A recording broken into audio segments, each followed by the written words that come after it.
Salam dostlar, bu videoda sizə WhatsApp-da müxtəlif formalı yazıların necə yazıldığını göstərmək istəyirəm. Müxtəlif formalı deyəndə konkret olaraq, yəni qalın, qara, əyri və üstündən xətt çəkilmiş formada. Burada mən WhatsApp webdən istifadə edirəm video çəkmək üçün. Yəni bunun fərqi yoxdur. Telefonla da eləsəniz, kompüterlə də, planşetlə də eyni şeydir. Deməli, birinci yazaq adi kamera servisi. İndi bu adi yazılı formada adi göndərildi. Müxtəlif formada yazmaq üçün yazdığınız sözün və yaxud da cümlənin əvvəlinə və sonuna ulduz işarəsi qoysanız, məsələn belə kamera servisi bitişik şəkildə olmalıdır ulduz işarəsi.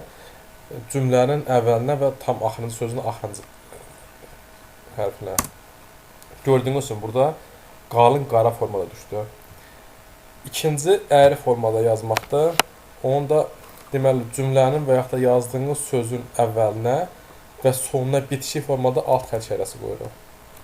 Kamera servisi.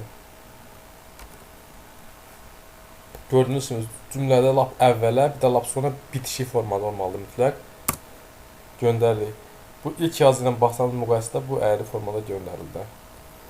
Bu üçüncü var ki, üstündən xətt çəkilmiş formada. Bunda da sözün əvvəlinə cümləni və yaxud da bitişik formada və sonuna eyni zamanda bax bu formalı dalğalı xətt qoyulur. Kamera servisi. Eyni qayda həmin dalğalı xətti qoyuruq. Enter düyməsini vururuq. Gördüyünüz kimi cümlə və yaxud söz yazmağınızdan asılı olaraq yazdığınız yazının ortasında xətt çəkilir. Əgər videonu Facebook'da izləyirsinizsə, dostlarınızla paylaşmağı unutmayın. Əgər bizim YouTube kanalımızda izləyirsinizsə, kanala abunə olmağı unutmayın. İzlədiyiniz üçün çox sağ olun, təşəkkürlər.